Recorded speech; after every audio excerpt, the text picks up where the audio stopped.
บ่เศร้ามาได้นะ8-9 โมงเลยนี่มาหายมากระทอดนี่นะนี่กำลังงามๆเขามาเบิ่งใกล้ๆนี่มีตัวใหญ่ๆไปนี่ตาสะอ่อนกูได้อยากเอาไปตำเด้อใส่กิ๊บปี้ได้ทันตำเด้อมาตำกินกันนี่มาถ่ายคลิป FC เบิ่งพง1 โลครึ่งพี่น้องซื้อแบบนี้ได้กำไรดีเด้อนี่ซื้อเป็นพงเนี่ยได้กำไรงามก็ซื้อเป็นโลเลยมีเต็มโลแต่ทำเป็นพงแล้วก็พันแล้ว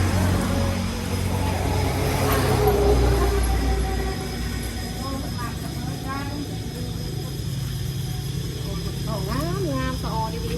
ๆคนผู้หายเขาเล่นสะออนมันต้องมันงามพี่น้องในขายดีมันต้องมีใหม่นี่นะเก็บมาไม่ไหมหรอนี่มาส่งให้ใหม่ๆเลย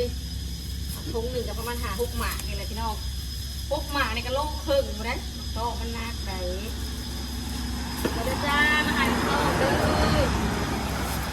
หายมันต้องก่อนต้องซอยแม่ก่อนแล้วนั่งคายมือเอากระหายได้หายซอยนี่แล้วแล้วทีไอ้พดพักหรือพดอยู่ที่โต๊ะใส่เอามาว่านี่มันที่โต๊ะกับโต๊ะเนาะมาโอ้ยเป็นตาญาดิปูนทั่วไปนี่น้ำจะได้จากหัวได้จากผงไม่เป่าเลยน้ำคนเด้อก็จะเดาออกมาได้กับไก่ตัวไหนพี่น้องมีใหญ่น้อยๆขนาดลูกหมาคือเก่าพุ่มมานะ10,000 กีบตำกิน30 ตำก็กินมะม่วงซ้ำกับหลายคนเป็นหลายคนเชื่อโอ้30 ผงนะพี่น้องมา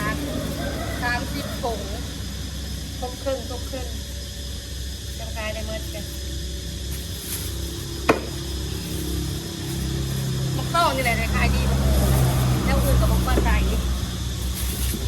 เดี๋ยวสิพาไปรอเบิกกันเนาะบางนักบางนี่บริษัท FC ไปหลอกคนบางนักบางนี่เนาะงานนะเจ้าไปไล่จนมันก็เดี๋ยวไปถ่ายไปหาดอกหวานหาเห็ด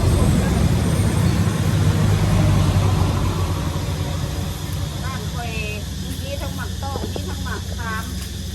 มีทั้งหมักม่วงหมักฟ้ากระแทกมาเลยหาหมาตัวนี้ไงพูดเล่นๆนะ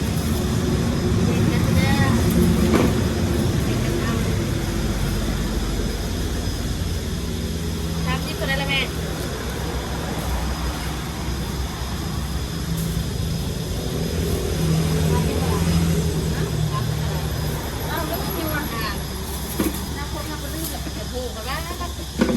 มานี่ใหญ่กันดิดีมากเอาตัวใหม่ใส่เปลี่ยนกันสลับใส่กันแบบเอาสลัดใส่ส้มไปใส่มาเกานี่ไปโอ้มาใหญ่ไว้งาม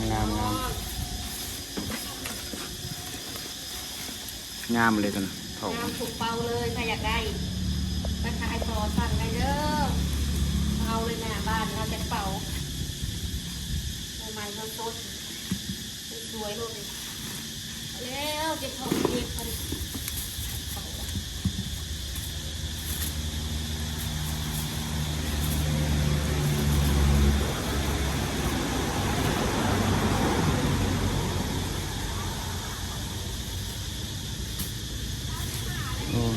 ร้านที่หาเลยร้านที่หา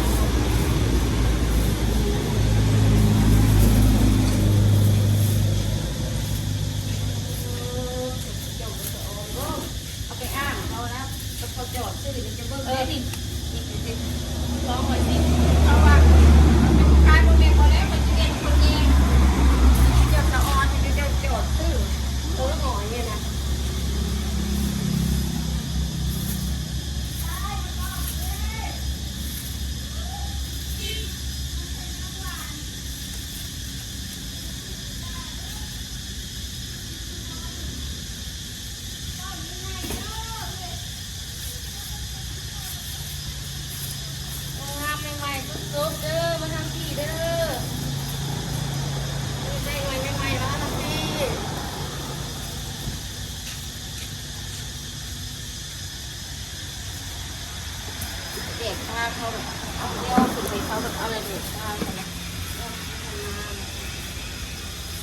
นี้เด้อที่ได้อันเติมหากันได้ที่ค่ะก็เรื่อยๆเลยเราจะเอามาต้มไว้กันต่อไปนี่เหมือนกัน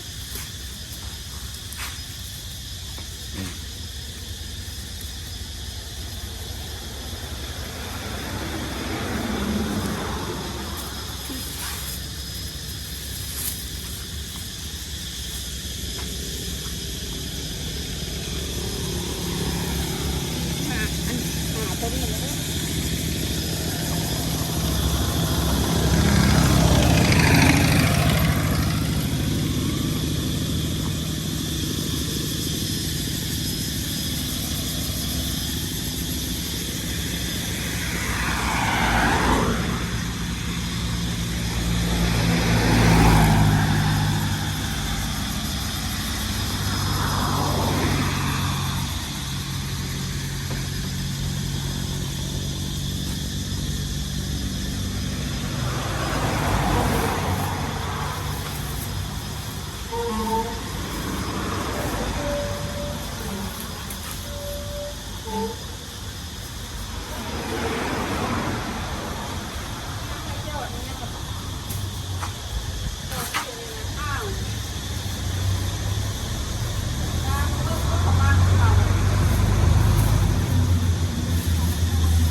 เด็ด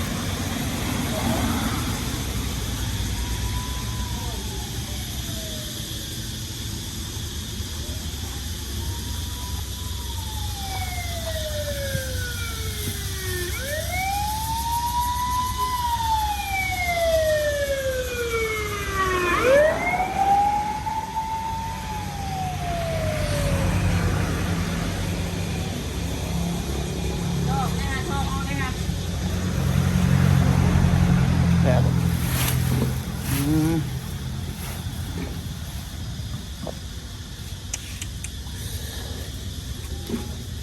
ลูกให้ลูกบ้างแจ๊ค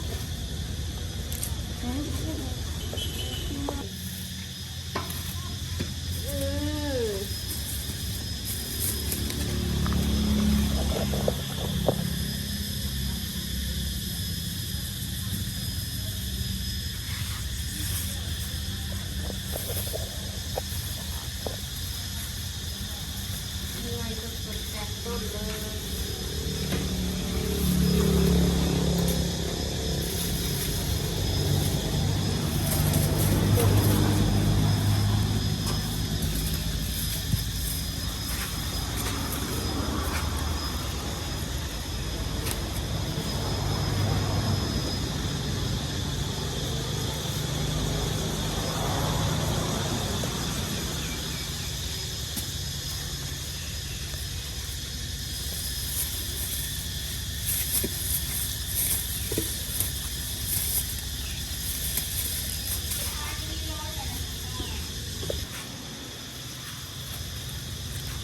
ขันหมากมันใหญ่ได้หลายเนาะ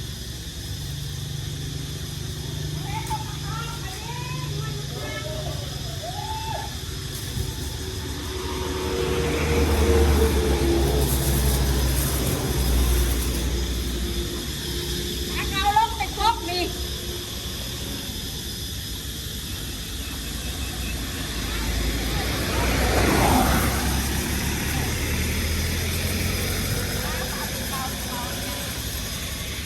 บอกก็ได้หลาย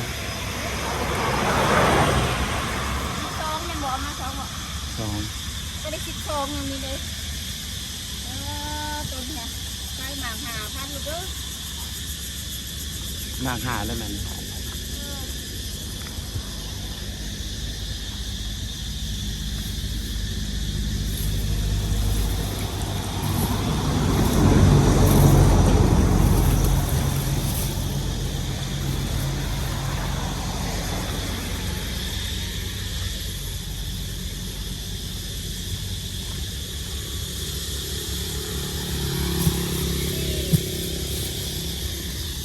สองถุง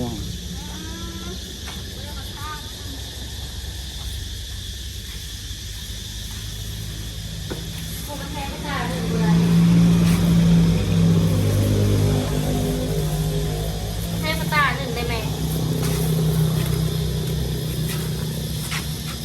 มแบบนี้เนาะ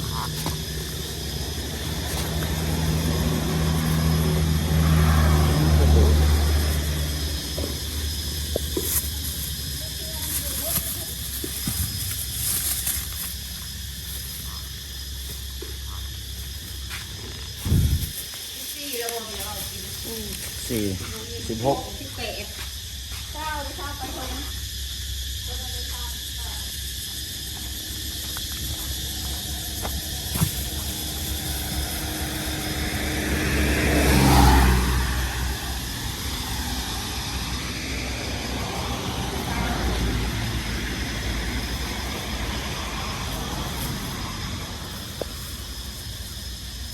ใกล้จะเสร็จแล้วจ้าสองเป้าจะจบเลยสองเป้าเนี่ยก็100 กว่าโลกับ200 โลหัวแล้วเนาะ50 ถุง50 ร้อยปลายโลลายทงละโลครึ่งคูณละโล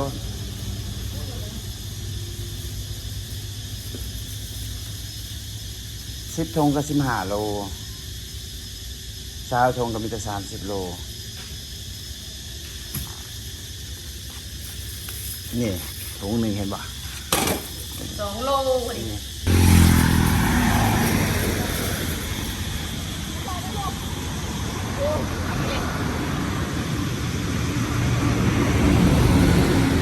ง่ายแล้วมันง่ายเลยง่ายแล้ว กินนี่แหละหะมาแล้วเบิดทุกมื้ออยู่ขนาดบอลนั้นนะ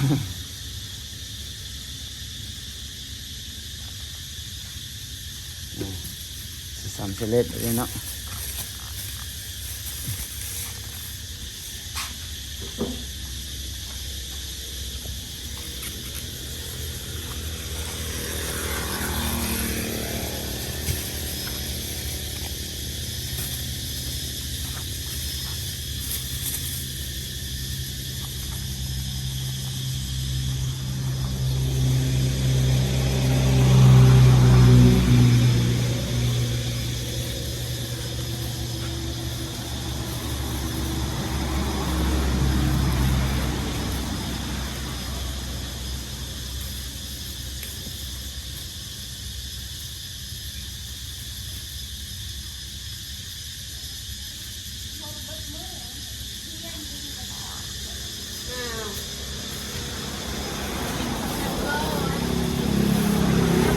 ไปแม่อ้าว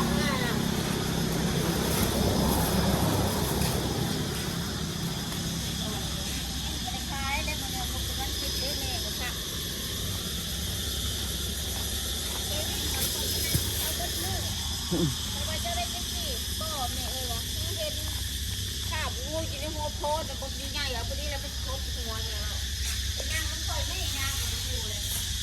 ทำไมไม่ถึงทำมันค่ะคอยจะทิ้งไปนั่งมันท้องมันหมดเลย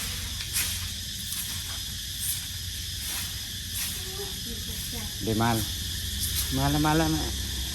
คือ